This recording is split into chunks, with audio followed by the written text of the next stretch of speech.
Class 10th का हम लोग मैथमेटिक्स में एनसीईआरटी का चैप्टर 1 स्टार्ट कर रहे हैं। बात समझ रहे हैं आप लोग? हम लोगों का फर्स्ट चैप्टर एनसीईआरटी का मैथमेटिक्स 10th का स्टार्ट कर रहे हैं। फर्स्ट चैप्टर का नाम है हम लोगों का वास्तविक संख्या। वास्तविक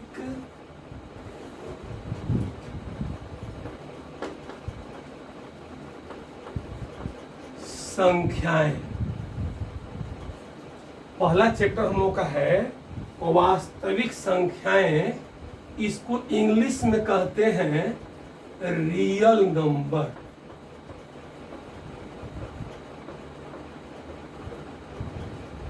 पहला चैप्टर क्या है हम लोग का? वास्तविक संख्याएं। और इसको इंग्लिश में कहते हैं रियल नंबर।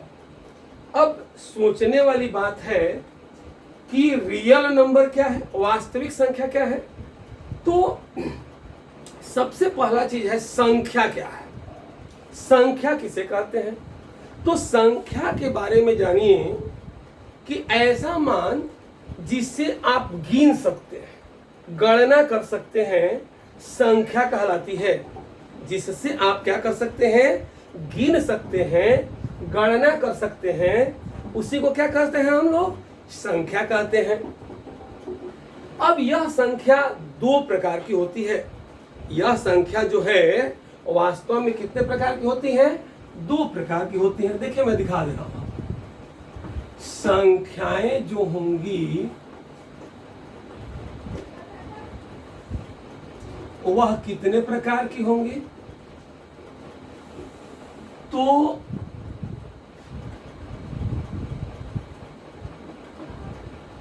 दो प्रकार की होंगी। पहली संख्या को कहते हैं वास्तविक संख्या।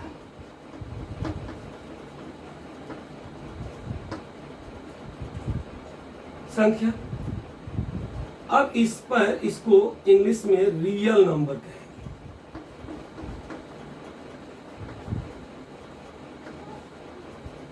दूसरा हम लोगों का है, पहला तो रियल नंबर हो गया, वास्तविक संख्या हो गई। दूसरा हम लोगों का है इसमें वास्तविक संख्या के बाद है काल्पनिक संख्या।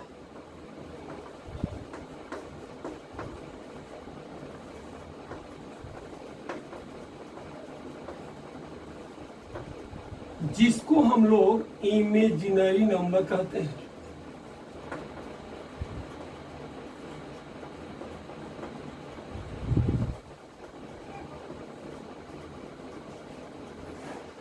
संख्या यानी नंबर दो प्रकार की होंगी, रियल नंबर और इमेजिनरी। वास्तविक संख्या और काल्पनिक संख्या। देखिए हम मैथमेटिक्स एकदम शुरू से लेके चल रहे हैं। इसमें ये नहीं कि एनसीईआरटी तुरंत शुरू कर दिया, ऐसा नहीं है। बिल्कुल मैं आपको स्टार्टिंग से लेके चल रहा हूं कि ताकि आपको कोई दिक्कत ना हो। दिक्कत यदि हो तो मेरे व्हाट्सएप नंबर 9415 19 5309 पर आप कमेंट करके पूछ सकते हैं। इस पर आप पूछ सकते हैं, कोई दिक्कत हो तो। हम लोग अब जानेंगे कि वास्तविक संख्या रियल नंबर किसे कहते हैं। तो रियल नंबर की परिभाषा होती है कि ऐसी संख्या जिसका वर्ग सदैव धनात्मक हो, वास्तविक संख्या कहलाती है। क्या बोलेंगे आप लोग? ऐसी संख्या जिसका वर्ग सदैव धनात्मक हो, वास्तविक संख्या कहलाती है। तो वास्तविक संख्या की परिभाषा क्या बोलेंगे आप लोग? कि ऐसी संख्या जिसका वर्ग सदैव धनात्मक हो, वास्तविक संख्या कहलाती है। एग्जाम्पल के रूप में आप देखिए, कोई भी संख्या आप लीजिए, -2 ले रहे हैं, इसका स्क्वायर करेंगे तो +4 हो जाएगा। -1 का स्क्वायर करेंगे तो +1 हो जाएगा। -3 का स्क्वायर करेंगे तो 9 हो जाएगा। 3 का स्क्वायर करेंगे तो 9 होगा। आप कोई भी नंबर लेके देखिए और उसका स्क्वायर करेंगे तो पॉजिटिव आ रहा है। इसका मतलब ये हुआ कि -2, -1, -3, 3 ये सभी संख्याएं क्या हैं? रियल नंबर है और वास्तविक संख्या है। समझ में आ रहा है आप लोगों को? अरे भाई नहीं समझ में आए तो तुरंत पूछ लीजिएगा, ठीक ना, कोई दिक्कत नहीं है। और इसमें न समझ में आने का कोई प्रश्न ही नहीं है आप लोगों का। कैसे? तो देखिए, कोई भी आपसे पूछता है कि वास्तविक संख्या किसे कहते हैं, क्योंकि हम लोग चैप्टर ही हम लोग का है वास्तविक संख्याएं। तो चैप्टर है हमारा वास्तविक संख्याएं, तो वास्तविक संख्या किसे कहते हैं यह बात कैसे हम पता करेंगे? वास्तविक संख्या किसे कहते हैं? तो वास्तविक संख्या पता करने के लिए, वास्तविक संख्या किसे कहते हैं यह बात पता करने के लिए हम क्या करेंगे कि वास्तविक संख्या की परिभाषा है कि ऐसी संख्या जिसका वर्ग पॉजिटिव हो, धनात्मक हो, उस संख्या को हम वास्तविक संख्या कहते हैं। कोई भी आपसे पूछता है कि वास्तविक संख्या किसे कहते हैं, तो आप कहेंगे कि ऐसी संख्या जिसका वर्ग सदैव धनात्मक हो और वास्तविक संख्या कहलाती है। क्लियर इतना? अब है काल्पनिक संख्या। काल्पनिक संख्या किसे कहते हैं? तो इसकी परिभाषा है ऐसी संख्या जिसका वर्ग ऋणात्मक हो, काल्पनिक संख्या कहलाती है। ऐसी संख्या जिसका वर्ग ऋणात्मक हो, काल्पनिक संख्या कहलाती है। एग्जाम्पल के रूप में देखिए, तो √-1 कैसा नंबर है? तो यह इमेजिनरी नंबर है। कैसे? तो इसका स्क्वायर करके देखिए आप -1 हो जाए। आप कह रहे होंगे कि कैसे भाई -1 हो गया? तो अंडर का स्क्वायर करेंगे तो अंडर हट जाएगा, -1 हो गया। फिर अंडर के अंदर -2 है, इसका स्क्वायर करेंगे तो फिर -2 हो जाएगा। आप कोई भी नंबर ले लीजिए, अंडर के अंदर माइनस नहीं होना चाहिए। माइनस होगा तो वह नंबर कैसा नंबर हो जाएगा? आपका काल्पनिक संख्या हो जाएगा। -3 का स्क्वायर हो जाएगा।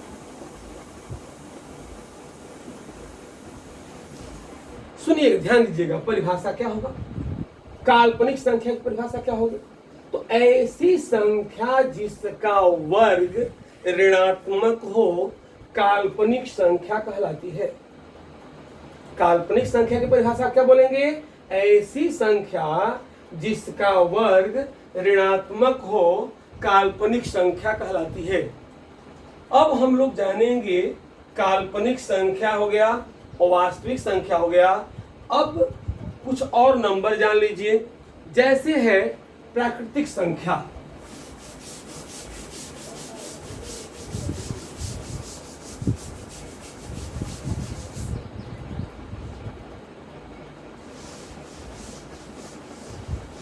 प्राकृतिक संख्या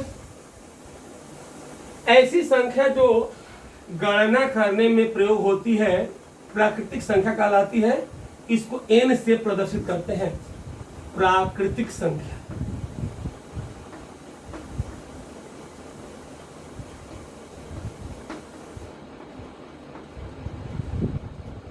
प्राकृतिक संख्या जिसको n से इंडिकेट करते हैं, नेचुरल नंबर।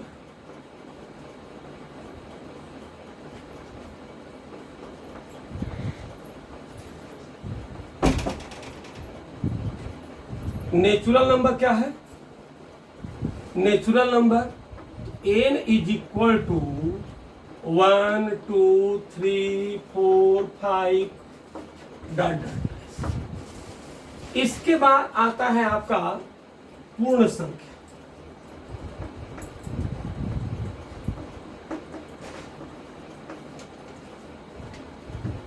Whole number.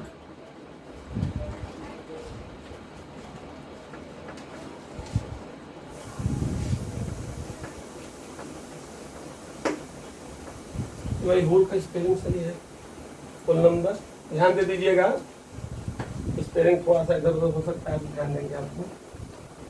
अब इसको W से इंडिकेट करते हैं, पहला अक्षर W है। तो पूर्ण संख्या किसे कहते हैं? पूर्ण संख्या की परिभाषा है कि यदि प्राकृतिक संख्या में जीरो को इंक्लूड करते हैं। प्राकृतिक संख्या के समुच्चय में, समूह में यदि जीरो को इंक्लूड करते तो वह क्या हो जाएगा, होल नंबर हो जाएगा, पूर्ण संख्या होगा। जैसे 0, 1, 2, 3, 4, 5। पूर्ण संख्या किसे कहेंगे, यदि नेचुरल नंबर के साथ जीरो को इंक्लूड कर दें हम तो इसको क्या कहेंगे, पूर्ण संख्या कहेंगे। अब इसके बाद है पूर्णांक।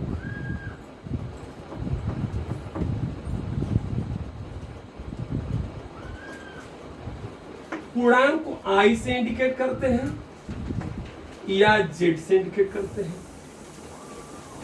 इसमें देखिए मिड पॉइंट में जीरो होता है, इसके इधर होगा 1, 2, 3, 4, 5, 6 डन। इसके बाद इधर होगा -1, -2, -3, -4, -5। 1, 2, 3, 4, 5, 6 डॉट डॉट, -1, -2, -3, -4, -5, -6 डॉट डॉट लिख सकते हैं। आप देखिए इसमें 3 तरह के पूर्णांक आ गए। एक पॉजिटिव इंटीजर होता है i+,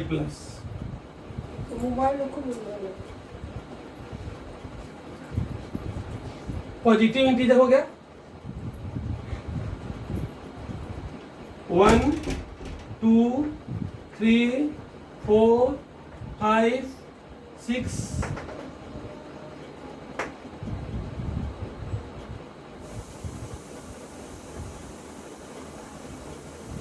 फिर है, देखिए इसमें -1,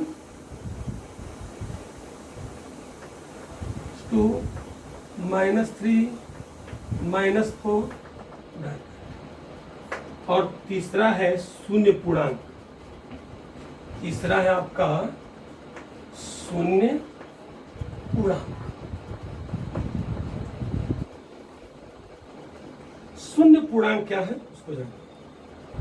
तो इसमें 0 देख रहे हैं आप लोग, इसको कहेंगे शून्य पूर्णांक। अब यह जो है पूर्णांक भी 2 प्रकार का होता है। 2 प्रकार का है, संख्या के बारे में जानेंगे। पूर्णांक तो हो ही गया, 3 प्रकार का होता है, सम संख्या और विषम संख्या, even number and odd number.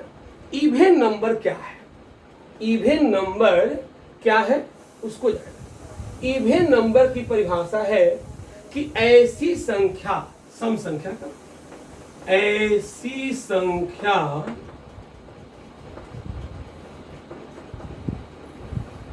जो 2 से पूर्णतया विभाजित हो जाए सम संख्या कहलाती है। ऐसी संख्या जो 2 से पूर्णतया विभाजित हो जाए सम संख्या कहलाती है। सम संख्या किसे कहेंगे, ऐसी संख्या जो 2 से पूर्णतया विभाजित हो जाए सम संख्या कहलाती है।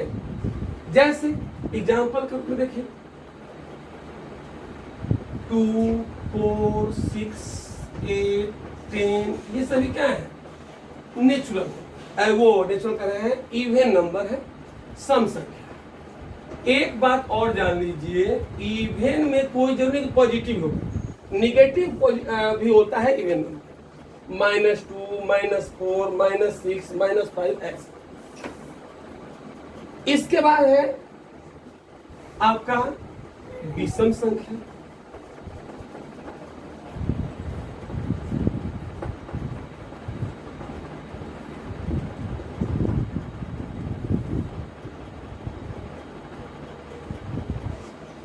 विषम संख्या क्या है, तो विषम संख्या की परिभाषा है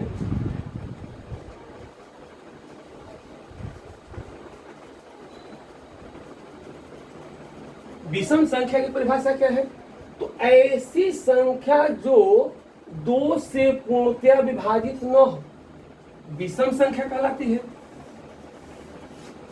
कैसे, तो देखिए 1, 3, 5 7 9 11। अब इसमें एक बात और पूछ सकते हैं आपसे कि कैसे। आप जानिए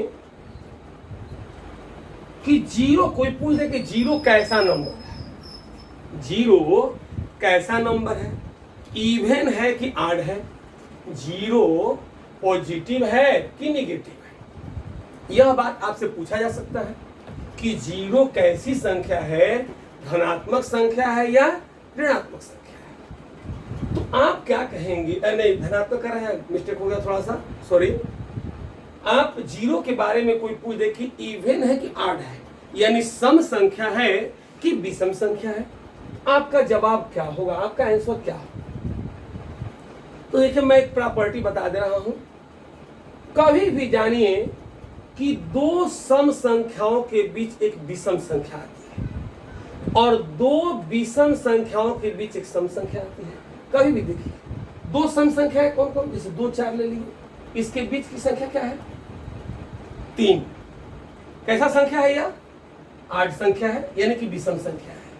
यहां भी 4 और 6 सम है, इसके बीच की संख्या क्या है, विषम है, यानी कि दो क्रमागत सम संख्याओं के बीच एक विषम संख्या आती है। और दो विषम संख्याओं के बीच, दो विषम संख्या, जैसे विषम में ले लीजिए 3 और 5, इसके बीच कैसा है, 4 सम संख्या है। कोई भी आप संख्या लीजिए 1 और 3 कैसे संख्या है, तो ये बीच में सम संख्या है। अब इसके बाद है अभाज्य संख्या, नहीं अभाज्य संख्या करें, इसके पहले आप जाने कि जीरो कैसे हो गया, कि जीरो का हमारा प्रश्न क्या था कि जीरो कैसा नंबर है। तो देखिए 1 विषम है और -1 भी विषम है, तो इसके बीच का ये भी विषम हो गया और ये भी विषम है। तो आपका बीच का जो नंबर होगा वो सम संख्या होगा। सोचने वाली बात है कि यहां पर यह विषम है और यह भी विषम है, तो उसके बीच का जो जीरो होगा कैसा नंबर होगा, सम संख्या होगा। तो अब आपसे कोई पूछता है कि जीरो सम है कि विषम है, तो आप क्या कहेंगे कि जीरो एक सम संख्या है। जीरो क्या है, एक सम संख्या है। इसके बाद अभाज्य संख्या क्या है। अभाज्य संख्या का मतलब हो गया कि ऐसी संख्या जो अपने माने स्वयं और एक के अतिरिक्त किसी अन्य संख्या से विभाजित न हो। अभाज्य, इसको प्राइम नंबर कहते हैं इंग्लिश में, अभाज्य संख्या। सोच रहे होंगे कि इतना सब क्यों बता रहे हैं, तो हमको रियल नंबर पढ़ना है, तो ये सब हमको बेसिक कॉन्सेप्ट क्लियर होना चाहिए। मैं उस हिसाब से आपको पढ़ा रहा हूं, आपको बता रहा हूं कि आप कुछ नहीं जानते हैं तब भी जान जाएंगे सारा चीज बिल्कुल शुरू से। अभाज्य संख्या, तो अभाज्य संख्या की परिभाषा है कि ऐसी संख्या जिसका वर्ग नहीं, ऐसी संख्या जो स्वयं और एक के अतिरिक्त किसी अन्य संख्या से विभाजित न हो। तो अभाज्य संख्या में देखिए कौन कौन सी संख्या होगी। जैसे पहली संख्या हो जाएगी आपकी 2, 3, 5, 7, फिर 11, 13, 17 बढ़ते जाएंगे। बहुत ही इंपॉर्टेंट क्वेश्चन है, कहीं कंपटीशन देने जाएंगे आप हाई स्कूल के स्तर पर, तो वहां पूछता है एक चीज कि सबसे छोटी अभाज्य संख्या कौन है। विकल्प दिया रहता है, तो आप देख रहे हैं कि अभाज्य संख्या में सबसे पहले मैं क्या लिखा हूं, 2। तो सबसे छोटी अभाज्य संख्या 2 है। एक इसकी और क्वालिटी है, दूसरी क्वालिटी क्या है भाई, तो इसकी दूसरी क्वालिटी यह है, इस संख्या का दूसरी क्वालिटी यह है कि यह जो संख्या है हमारी, इसकी दूसरी क्वालिटी ये जानिए कि यह संख्या इवन भी है, सम संख्या है। तो हमारा प्रश्न कैसे बना देता है परीक्षा में कि सबसे छोटी नहीं, सम अभाज्य संख्या बताइए। सम अभाज्य संख्या, ऐसी संख्या जो सम भी हो और अभाज्य भी हो, वह कौन सी संख्या होगी? बहुत ही इंपॉर्टेंट बात है। ऐसी संख्या जो सम भी होगी और अभाज्य भी होगी। तो ये हो जाएगी 2। सबसे छोटी अभाज्य संख्या पूछा जाएगा तब भी 2। ये बहुत इंपॉर्टेंट चीज है। और विभाज्य का मतलब जानते हैं कि जो किसी न किसी संख्या से विभाजित हो जाए उसे क्या कहते हैं? विभाज्य संख्या कहते हैं। अब हम लोग जानेंगे इसमें, अब ये जो है एक्सटर्नल चीज हमने बताया था। क्यों? क्योंकि ये जानकारी रहेगा तभी इस चैप्टर के बारे में अच्छा से आपको समझ में आएगा। अब हम लोग चालू कर रहे हैं इस चैप्टर के बारे में। वास्तविक संख्या में सबसे पहला आपका है यूक्लिड डिवीजन एल्गोरिथम, यानी यूक्लिड विभाज्यता प्रमेय।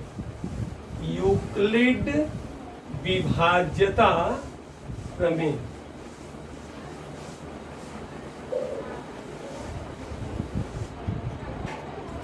यूक्लिड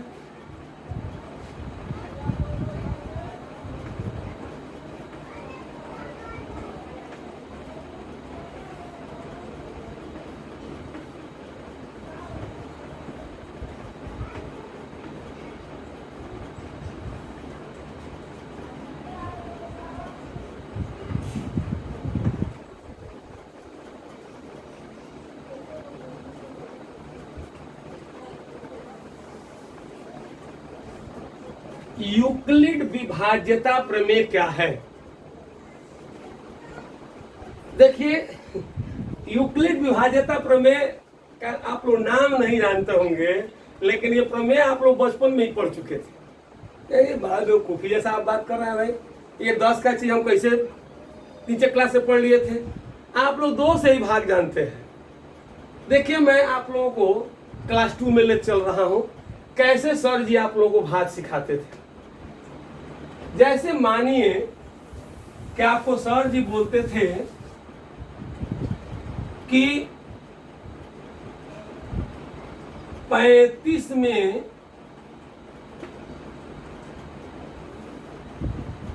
आप 3 से भाग दीजिए। 35 में आपको कहते थे सर जी कि 3 से भाग दीजिए। आप लोग क्या करते हैं? भाग आता है ना आप लोगों को। देखिए भाई कैसे बता रहा है। तो 3 का ऐसे पहाड़ा पढ़ेंगे, 3 एकम 3, यहां लिखेंगे 3, ये कट गया, ये उतरेगा आपका 5। फिर 3 एकम 3, ये क्या हो गया? बचेगा ना। अब हमको जानना है इसमें 3 से भाग दिए हैं, कितना बढ़ गया है 35 में? 11 बार। और शेष कितना बचा है? 2। जिससे भाग देते हैं उसे क्या कहते हैं?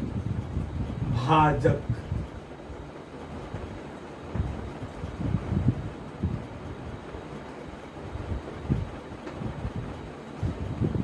जितने बार गया है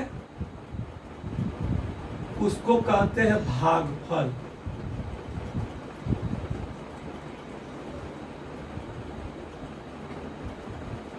भागफल क्या है? 11 है।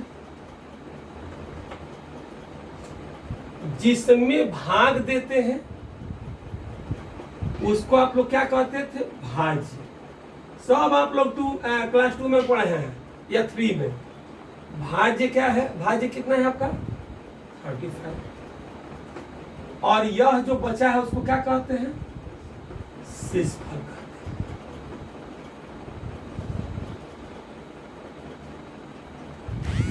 देखिए, एकदम आसानी से मैं बता रहा हूं, आपको क्लास 2 में लेके चला हूं। अब करोगे, देखिए तो बड़ा भरमार है भाई। भरमा नहीं रहा हूं मैं भरमा नहीं रहा हूं आपको। आपको केवल ये बता रहा हूं कि यूक्लिड प्रमेय आया कहां से, यूक्लिड प्रमेय कहां से आया। तो देखिए इसमें यूक्लिड प्रमेय क्या है उसको जानिए। तो आपको कहा जाता था कि उत्तर की जांच कीजिए क्या भाग जो दिए हैं वो सही है कि नहीं है।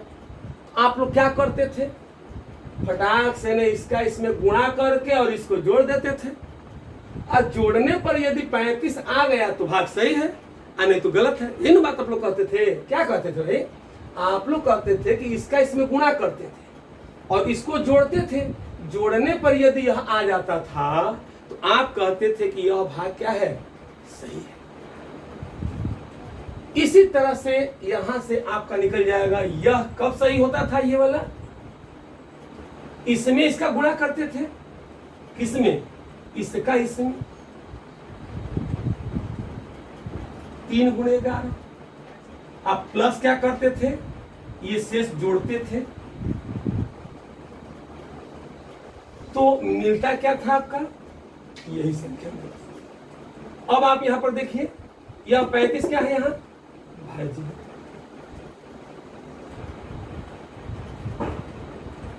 3 क्या है, भाजक है,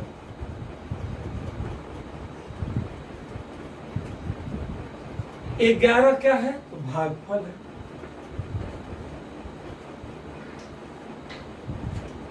और 2 क्या है, तो शेष।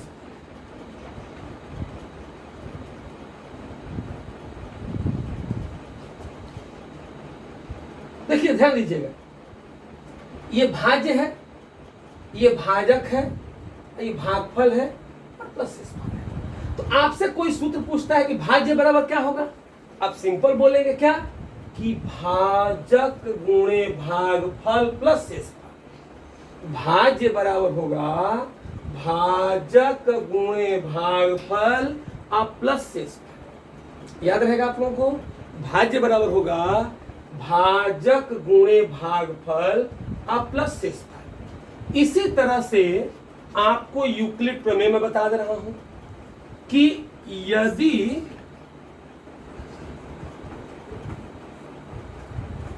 किसी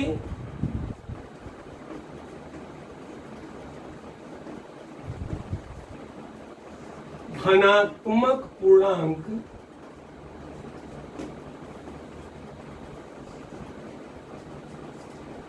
ए में, इसमें 35 बराबर ए मान लीजिए, यहां पर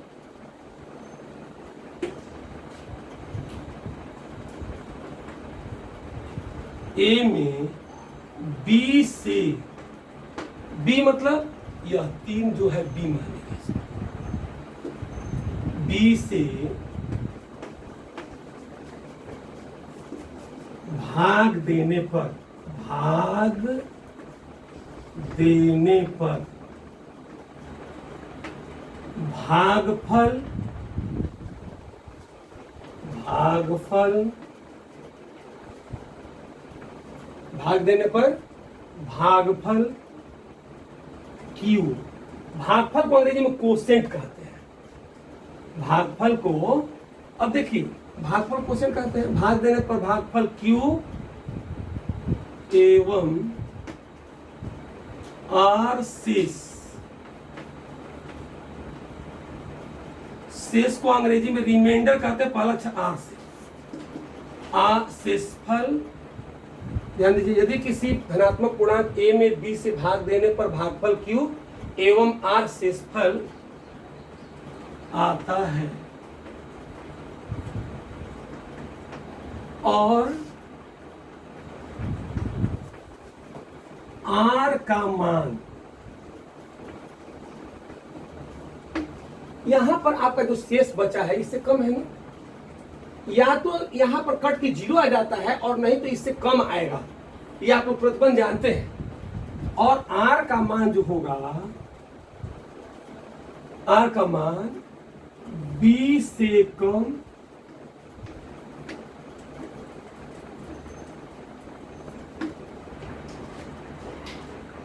कम या 0 होता है।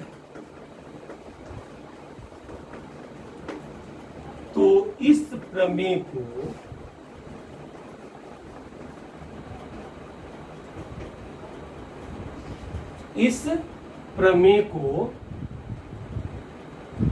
इस प्रमेय को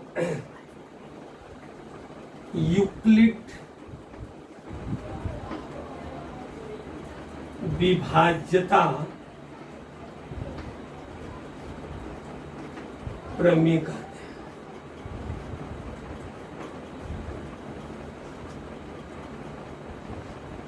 अर्थात आप देखिए यहां पर ए भाजक है, जिससे मतलब जिसमें भागते हैं, किससे भाग दे रहे हैं तो बी से भाजक हो गया। भागफल क्या है तो क्यू, शेष क्या है, यानी कि यहां पर ए इज इक्वल टू आपका होगा बी क्यू प्लस, और आर का जो मान होगा वह 0 के बराबर होगा और बी से छोटा। नेक्स्ट जो है हम एक्सरसाइज शुरू करेंगे।